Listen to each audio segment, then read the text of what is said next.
So picture this. It's the year 2001, and this 30-year-old guy who had just made an absolute fortune on the internet decides to cold call one of the world's leading satellite engineers. It's already a pretty bold move. Right. I mean, completely audacious. And the thing is, he had 0 degrees in aerospace engineering.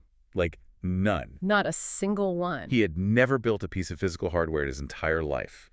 But he asked this engineer to meet up, and when they finally do, he doesn't ask him to build a rocket. He just asks to borrow some incredibly dense textbooks. Just, hey, can I read your grad school books? Exactly. Yeah. And then, just a few short years later, that exact same guy is standing on a launch pad actually watching the Falcon 1 rocket, a vehicle he actively helped design, just vault right into orbit. It's just, well, it's a sequence of events that completely breaks our conventional understanding of how expertise is supposed to work. It really does. I mean, you want to build a rocket, the normal path is you go to the most exclusive aerospace program for a decade. Right, you get your PhD. Yeah, you get the PhD, you apprentice under some master engineer for years, and then eventually the professor points to a blueprint and says, there it is. You are now permitted to build. Because we expect a secret syllabus. Exactly. A linear path. And we like that linear path because it's comforting. I mean, we like expertise to be certified by an institution. We like it neatly categorized. That makes everything feel safe. Yeah, and makes the highly complex, chaotic world feel orderly and manageable. Welcome to the Deep Dive. We are so thrilled you're here with us today because, if you're listening to this right now, you are someone who actively seeks out knowledge. You are the learner. Exactly. You probably have a stack of books on your nightstand, maybe a dozen browser tabs open with articles you swear you're going to read this weekend. Oh, absolutely. I have about 20 open right now. Right. And you are constantly trying to upgrade your own mental software. But if you're anything like me, you also hit that dreaded wall of information overload. It's inevitable. You consume and you consume, but actually retaining it, and more importantly, doing something revolutionary with it, it just feels impossible sometimes. I mean, it is the defining cognitive bottleneck of our era. Drowning in information. Drowning in access to information, yeah, yet we are completely starving for a framework to actually process it into actionable wisdom. Which brings us to the core mission of our conversation today. We are looking at a really fascinating analytical breakdown of how one individual, Elon Musk, manages to leap into these incredibly complex, totally unrelated fields. From rockets to cars to brains. Right. We are talking about going from 0 formal training to running multi-billion-dollar companies in rocketry, electric vehicles, and brain-computer interfaces. And honestly, the most compelling part of this analysis. It completely dismantles the superhuman brain myth. Thank you. Yes. That is the crucial starting point here. If we simply attribute this level of cross-disciplinary mastery to, genetic luck or magic, we miss the entire lesson. We just give ourselves an excuse not to try. Exactly. The evidence in the source actually points to a highly structured, highly strategic, and most importantly, replicable framework for learning anything quickly and deeply. It is a deliberate architecture. So today, we're going to tear that architecture down to the studs. Let's do it. We're going to explore a really profound critique of how we are all taught to learn in school. We're going to unpack the specific mental framework, the semantic tree, that organizes all this chaotic data. The semantic tree is huge. It's everything. Yeah. And finally, we're going to look at the brutal necessity of turning theory into physical reality. But to really grasp how to build this new mental architecture, we first have to, clear the lot. We have to look at what needs to be unlearned. Right. And that begins with a rather aggressive rejection of the traditional educational timeline. It does. And to be clear for everyone listening, this isn't a critique coming from someone who couldn't hack it in the academic world. No, not at all. When you look at his actual timeline, he attended the University of Pennsylvania. He earned dual degrees in economics and physics. So he played the game. He played the game, won the game, and even enrolled in Stanford's PhD program for applied physics and material science. Which is largely considered the apex of formal education in that specific field. Right. I mean, getting accepted into a Stanford PhD program is the culmination of a traditional academic dream. And then famously, he dropped out after just 2 days. 2 days. 2 days. I want to pause and think about the psychology of that for a second. Imagine doing all the grueling work to get in. You pack up your entire life, you go to orientation, you look around, and you just pull the plug 48 hours later. Most people couldn't stomach that. For 99% of people, walking away from that level of prestige would feel totally insane. Well, it speaks to an incredibly rapid calibration of his environment versus his internal goals. Okay, unpack that. The core critique here is that the traditional institutional environment simply does not align with rapid, innovative learning. Schools, by their very design, have to focus heavily on memorization. And standardized testing. Exactly, Yeah. bureaucratic progression. They are structured to optimize for recalling facts on a given Tuesday to pass an exam, rather than fostering actual critical thinking or real-world problem solving. There is a quote of his in the source text that just perfectly encapsulates this. He essentially said that colleges are basically for, quote, fun and to prove you can do your chores. Proving you can do your chores. I mean, it's so dismissive, but when you really think about it, it hits a very uncomfortable nerve. It hits the nerve of what credentialism actually is in the modern economy. Right. When a corporate HR department demands a 4-year degree for an entry-level job, what are they really filtering for? They're looking for a signal. Yes. A degree signals that a person can soldier through annoying homework assignments, deal with difficult professors, sit in a chair, meet deadlines. Comply with the rules. Exactly. Comply with a structured set of rules over a multi-year period. Which, to be fair, is a highly valuable skill in a traditional legacy corporate environment. Like, you want people who will follow the rules and do the chores. Yeah, it proves baseline reliability. Baseline reliability. But baseline reliability is the absolute enemy of disruption. Ooh, that's good. Proving you can do your chores does not prove you have the capacity to rethink the entire automotive manufacturing process. Or figure out how to land an orbital rocket backward on a drone ship in the middle of the ocean. Exactly, because those tasks require navigating completely uncharted territory.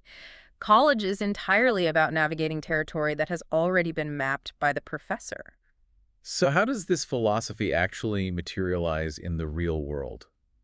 Because, it's one thing to philosophize about education on a podcast, but it's another to hire tens of thousands of engineers. Right. At Tesla, the recruiting policy explicitly states that there is no requirement for a university degree. The very idea of requiring one is openly mocked as absurd. Because they're hunting for a completely different metric. What's the metric? They demand evidence of exceptional ability. If you have built something incredible, if you have solved a massive problem, if you have written exceptional code, that is the currency. Not the diploma. No, the piece of paper from a university is considered, at best, a secondary indicator, and at worst, completely irrelevant noise.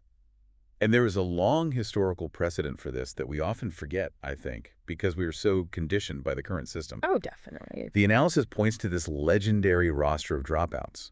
Bill Gates, Michael Dell, Larry Ellison. There's even a nod to the historical speculation that Shakespeare probably didn't have a formal university education. And then if you look closely at why figures like Gates or Ellison dropped out, it really reinforces the point. Gates didn't drop out because he wasn't smart enough for Harvard. Right. He dropped out because the microcomputer revolution was happening in real time, right outside his dorm window. And the university curriculum was years behind the reality of the market. The institution was just too slow. Far too slow. Okay, I completely hear that. But I have to push back a little bit here on behalf of the listener. Go for it. Because when I hear this narrative, the whole college is just for chores, drop out and change the world thing, a part of my brain says, wait a minute.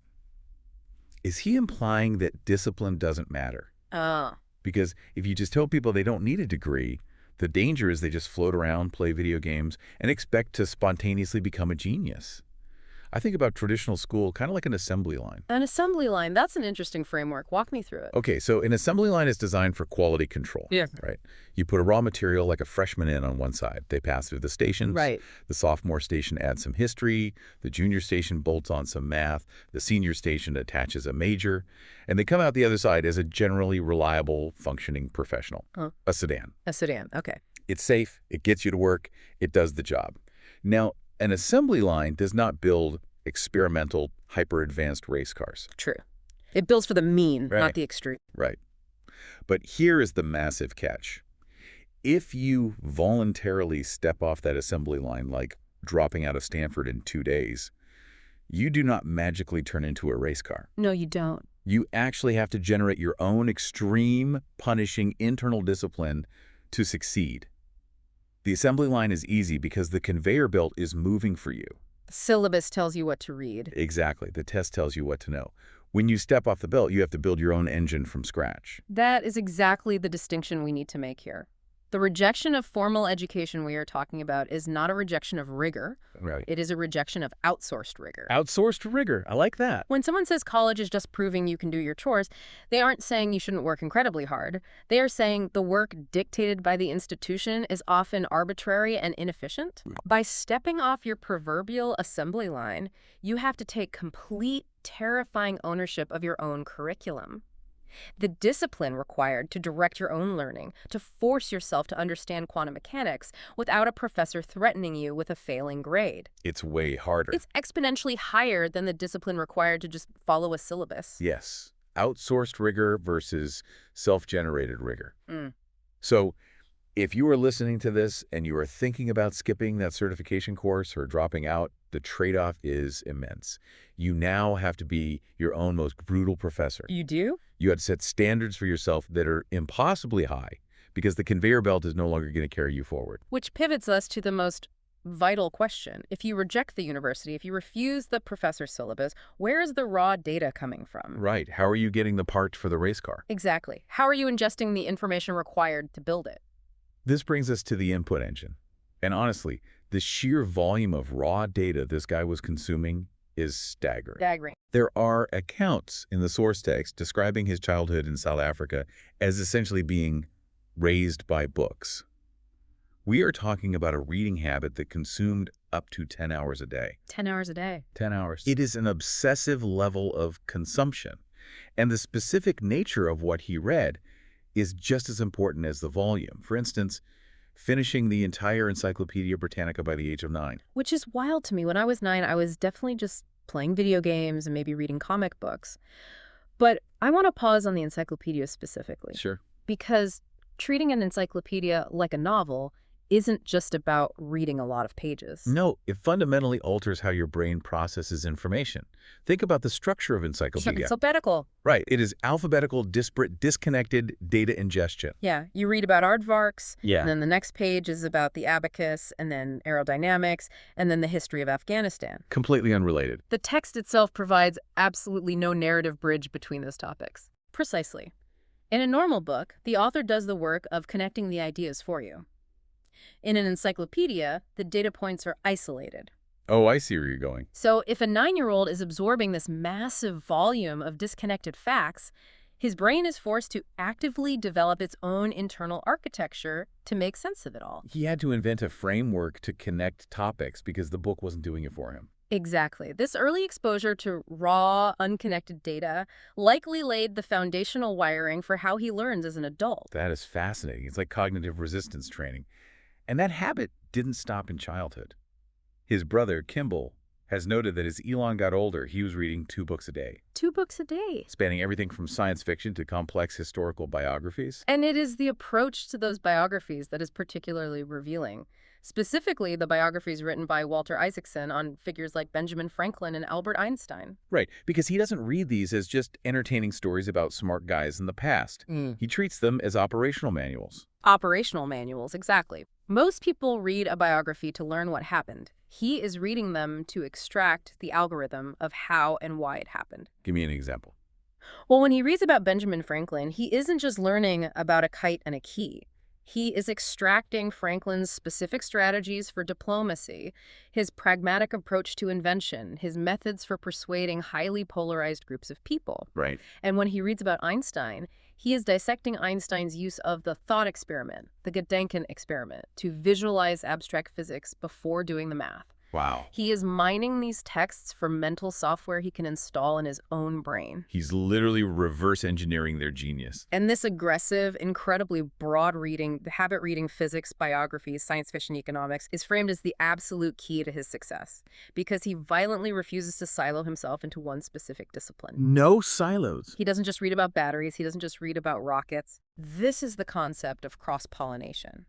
When you hyper-specialize, when you only read the journals and books specific to your narrow industry, you are only exposed to the same ideas, the same assumptions, and the same limitations as everyone else in your field. Everyone's in an echo chamber. Exactly. Cross-disciplinary knowledge is the actual engine of innovation.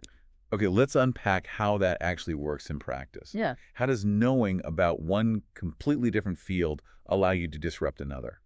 Let's take the intersection of his background in physics and his work in artificial intelligence. Physics is fundamentally about reasoning from first principles. First principles. Okay, we hear that buzzword a lot. What does it actually mean in this context? First principles thinking means boiling a complex situation down to its absolute, indisputable foundational truths. You strip away all assumptions, all traditions, all the ways things have always been done. Until you're left with what? Until you are left with only the raw physics of the situation. Now, apply that physicist's mindset to software engineering and AI. A traditional software engineer might look at a neural network and try to optimize the existing code based on current industry best practices. Sure. But someone applying first principles from physics looks at AI and says, software runs on hardware. Hardware requires compute. Compute generates heat and requires energy. Oh, wow. What are the absolute thermodynamic limits of the silicon? What is the fundamental physical constraint of the data transfer? They approach software not just as code, but as a physical phenomenon constrained by the laws of thermodynamics. That is wild. And then you layer his economics background on top of that. Economics teaches resource allocation at scale. Right. So now you have someone who understands the thermodynamic limits of the AI hardware and understands the exact cost curve required to manufacture that hardware at a global scale. A specialist in AI misses the manufacturing economics? And a specialist in economics doesn't understand the thermodynamics. The breakthrough only happens at the intersection. You just blew my mind a little bit. It's not just that he knows two different things. It's that the rules of one discipline act as a crowbar to pry open the blind spots of another discipline. Precisely. That's the power of reading broadly. But listen, here is the massive problem. If I decided tomorrow, okay, I'm going to read 2 dense books a week. I'll read a textbook on quantum mechanics and a textbook on behavioral economics. I am telling you right now, within 3 days, my brain would just turn to static. It's the total noise. We are right back to the information overload problem. Yeah. How do you ingest that volume without it just washing away? Well, if you try to consume that much disconnected information without a structural architecture to hold it, it is functionally useless. It makes me think of trying to build a skyscraper. Let's say you want to build a 100-story building. So you buy thousands of tons of concrete, endless sheets of glass, miles of electrical wire. Lots of raw materials. And you just back up the dump trucks and pour it all into a massive pile in the middle of a city lot. You don't have a building. You just have a very expensive, chaotic pile of garbage. That is an excellent analogy. You have the raw materials, but absolutely no structure. Exactly. Before you pour a single ounce of concrete, before you bring in a single sheet of glass, you have to sink the foundation and build the steel skeleton. That steel framework doesn't look like a building yet, but it dictates exactly where every piece of glass and every drop of concrete is going to go. Right. If you don't have the steel, the concrete just spreads out and cracks. And that cognitive steel skeleton is what we need to focus on next, because Elon Musk has a very specific name for this internal architecture. What does he call it? He calls it the semantic tree. The semantic tree. This is it. This is the absolute crux of our deep dive today. If Right. you are listening and you want to know how to actually retain what you read, this is the blueprint. Let's build the semantic tree. The semantic tree is a structural metaphor for how knowledge must be organized in the human brain. He argues that you cannot just throw facts, the raw materials, into your head randomly. There must be a rigid hierarchy of information. Okay, map it out for us. What are the components? It starts with the trunk and the big branches. These represent the fundamental foundational principles of any given subject.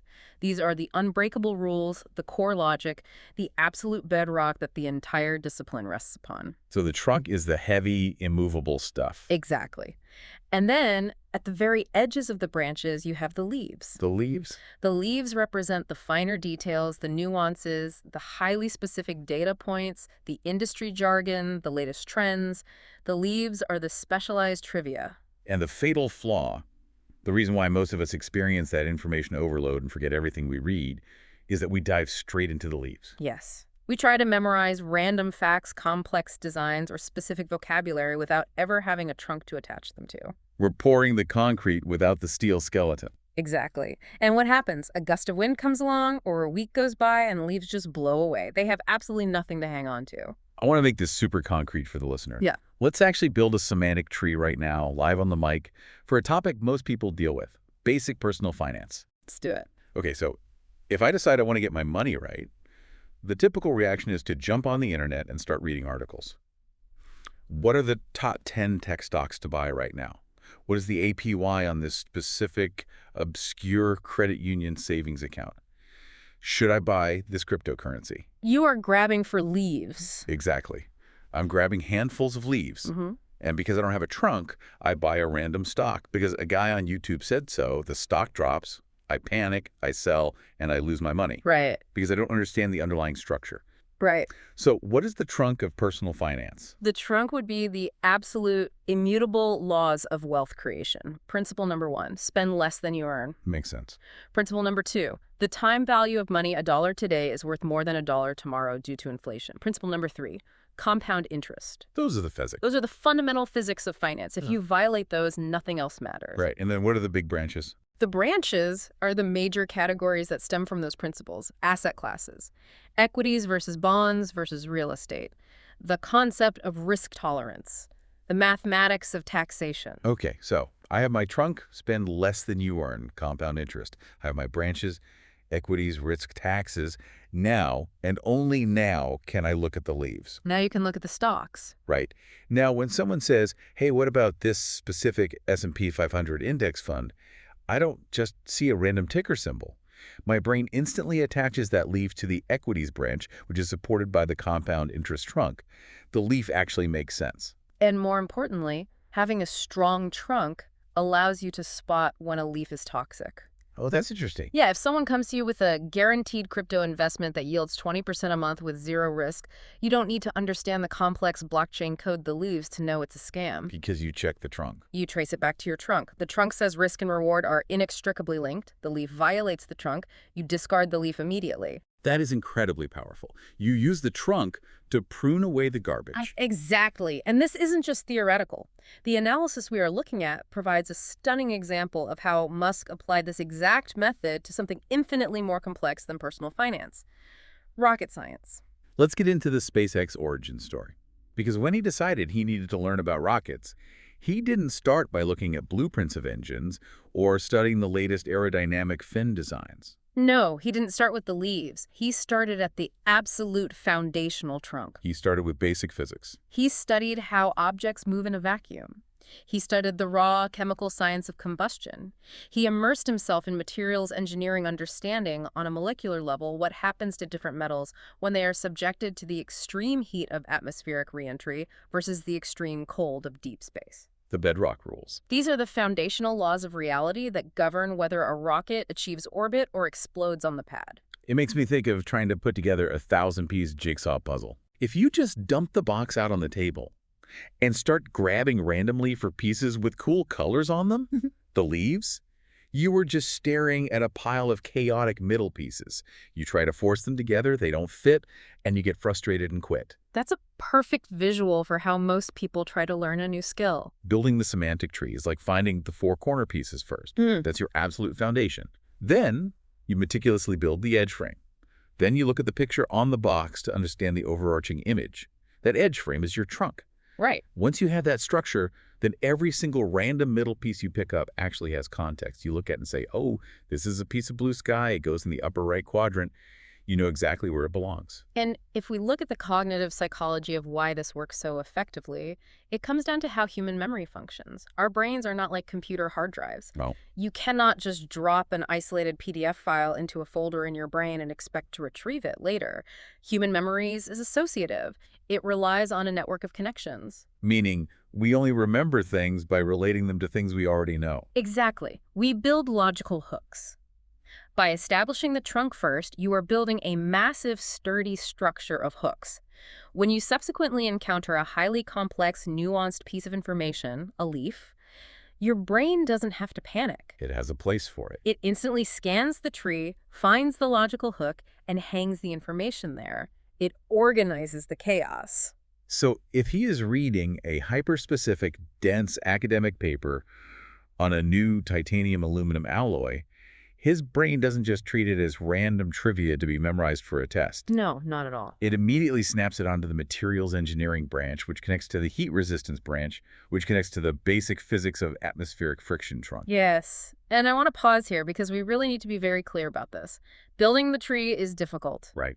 Digging down to the trunk is intellectually painful. It is so much easier to just read a top 10 listicle or memorize a few buzzwords to sound smart in a meeting. I hear that, but let me play devil's advocate for a second. Isn't this semantic tree concept just a fancy branded way of saying, learn the basics first? Like, isn't this what a good high school teacher tries to do anyway? What makes it a tree rather than just basic deductive reasoning? It's a fair pushback. The difference lies in the active, conscious structuring of the relationships between the concepts and the ruthless elimination of anything that doesn't connect. Okay, explain that. A traditional curriculum often presents the basics as just another list of facts to memorize. Chapter 1 is the basics, Chapter 2 is the intermediate stuff, but they are often taught as isolated chapters. The semantic tree model demands that you physically map the causality. Causality. You don't just learn that A is true and B is true. You learn that B only exists because A is true. If you cannot trace the causal branch from the leaf back to the trunk, you do not actually understand it. You have to trace the causality. That is the difference. It's not just a list of facts. It's a living web of cause and effect. And this naturally transitions us to the final and arguably most difficult phase of this learning architecture, because having a brilliantly organized mental tree, a perfect web of cause and effect, is completely useless if it just stays locked inside your skull. Right. You can be the smartest person in the room with the most beautifully structured knowledge in the world, but if you don't physically build anything with it, it doesn't matter. Which brings us to forging knowledge into reality. This is where theory hits the anvil. The analysis pivots heavily here to emphasize the necessity of extreme, immediate application. Reading the books, even building the semantic tree, is merely the preparation phase. Right. And the continuation of the SpaceX story is the ultimate case study for this. Let's go back to that cold call in 2001. Yeah. He has his semantic tree of basic physics built in his head, He does. but he needs to build an actual physical orbital rocket. And he doesn't go enroll in an aerospace program. He doesn't hire a private tutor. No, he does something incredibly audacious. He cold calls Jim Cantrell, who at the time was one of the foremost experts in satellite systems and aerospace engineering. Just put yourself in Cantrell's shoes for a second. You get a call from a software guy who says, "Hi, I made some money creating an online bank, and now I want to put mice on Mars. Can we get coffee?" It requires a staggering amount of confidence. But crucially, it also shows a deep, self-aware recognition of his own knowledge gaps. He knew his mental tree was theoretical. He needed the specific high-level branches and leaves that only a practitioner would have. So he convinced Cantrell to meet. He did. And during this initial period, Musk didn't just ask Cantrell to build the rocket for him while he wrote the checks. No, he asked to borrow books.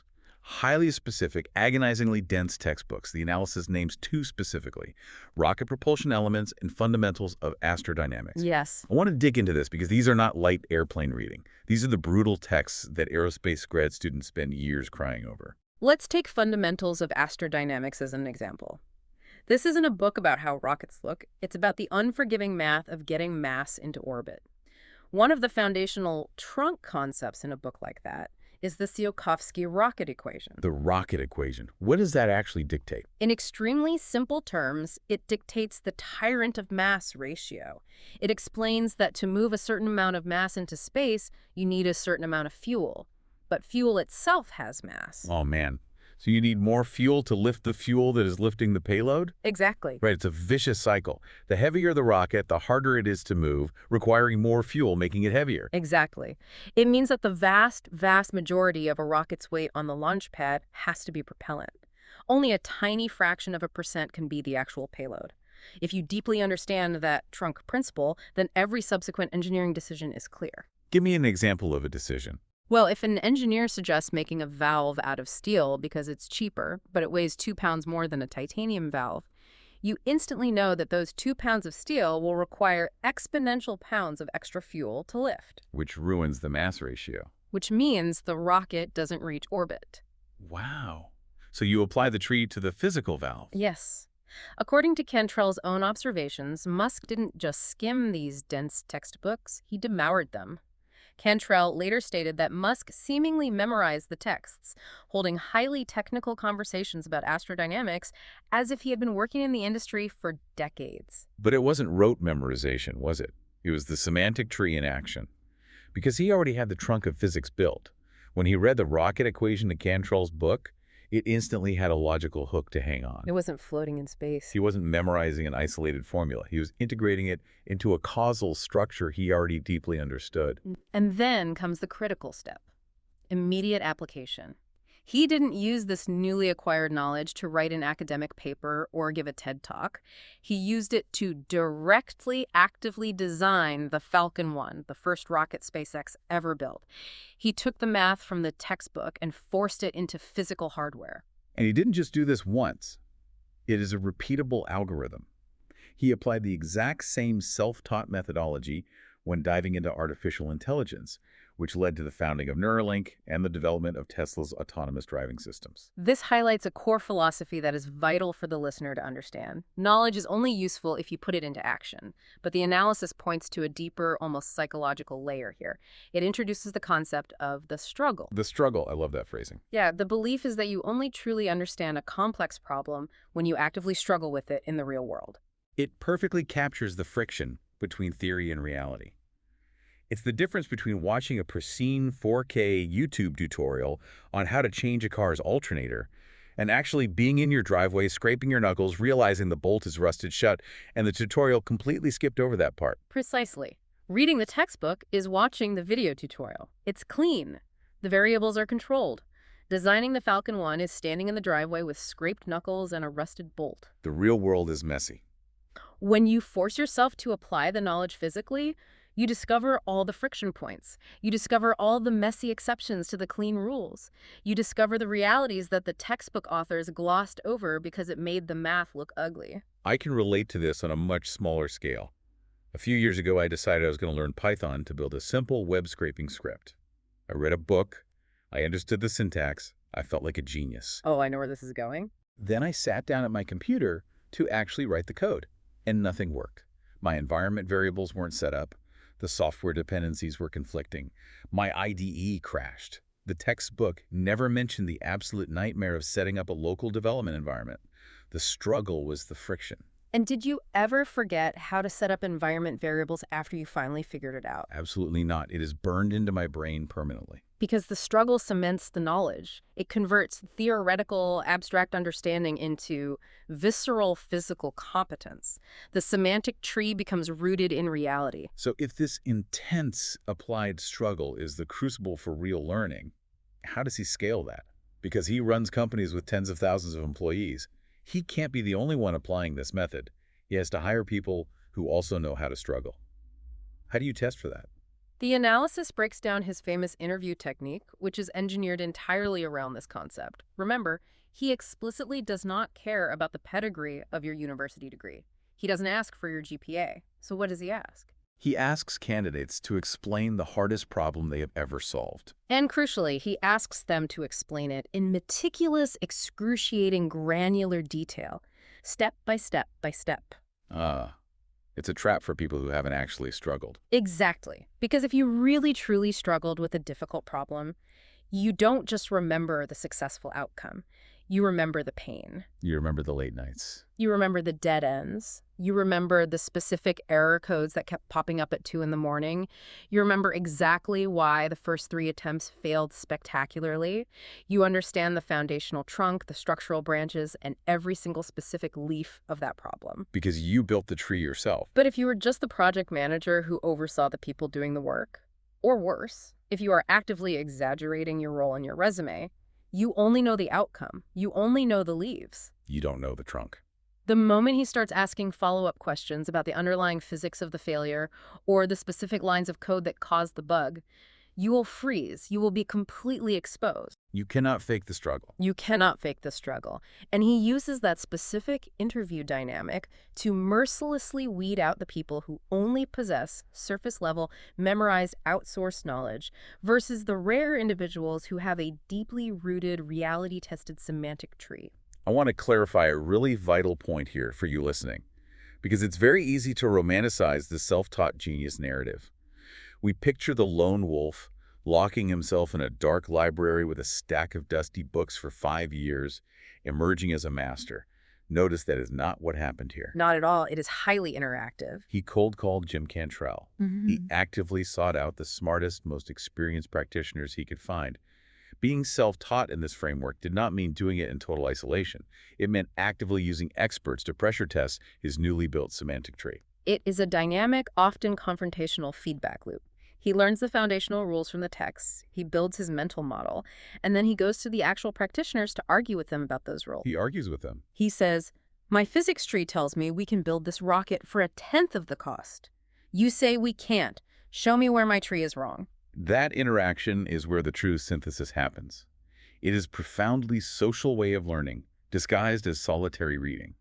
He is using the experts not to teach him the basics. He refuses to waste their time with the trunk, but to stress test his advanced understanding of the branches. And paradoxically, that requires a tremendous amount of intellectual humility. You have to possess the audacity to cold call a leading expert, but you also have to be willing to look incredibly foolish in front of them in order to calibrate your own knowledge. You have to accept being wrong. You have to be willing to present your beloved semantic tree and let an expert take a chainsaw to the branches that represent deadwood. Okay, we have covered a massive expanse of cognitive territory today.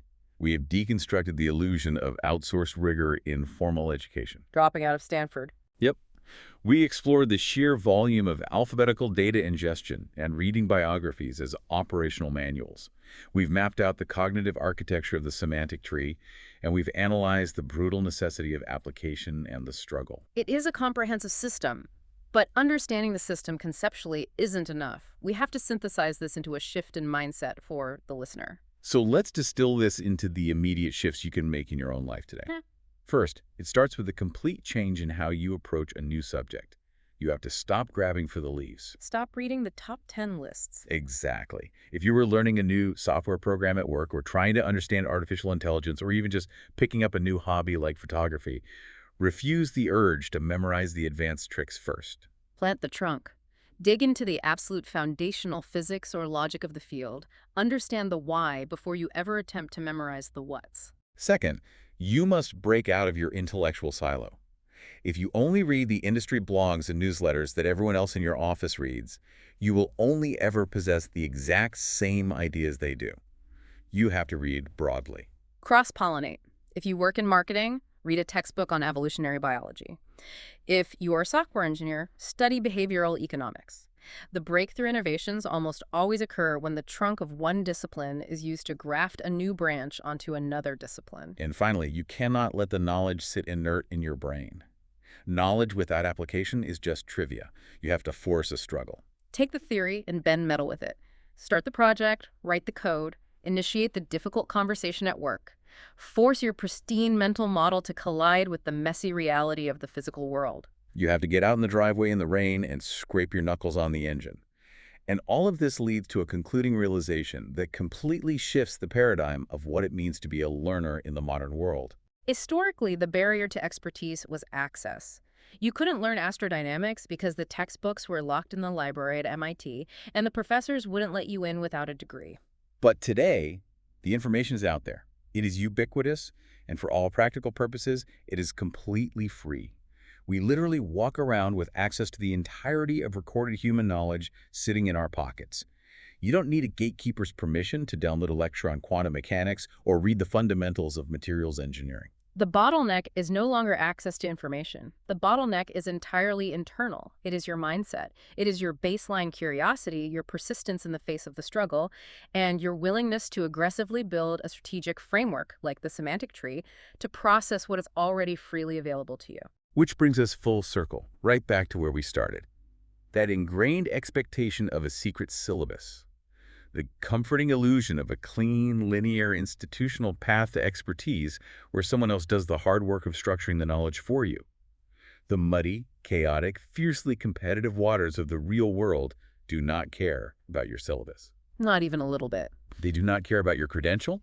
They only care about what you can physically build. As we noted at the beginning, when the machine is broken, no one cares where you went to school. They just need to know if you can diagnose the problem and fix it. You have to build the engine yourself. So I want to leave you with a lingering, slightly provocative question to ponder long after this deep dive ends. Think about your own career right now. Think about the daily tasks you perform, or even your favorite, most passionate hobby. If you stripped away all the complex leaves you deal with every single day, all the corporate jargon, the specific software interfaces, the daily routines and checklists, what is the fundamental, immutable trunk holding your entire profession up? It is a vital audit of your own expertise. Have you ever actually mastered that trunk? Could you explain the first principles of your job to a complete novice? Or have you just spent the last 5 years memorizing the leaves? Answering that honestly is the first step to building your own tree. Thanks for diving deep with us. Keep building that framework, and we will see you next time.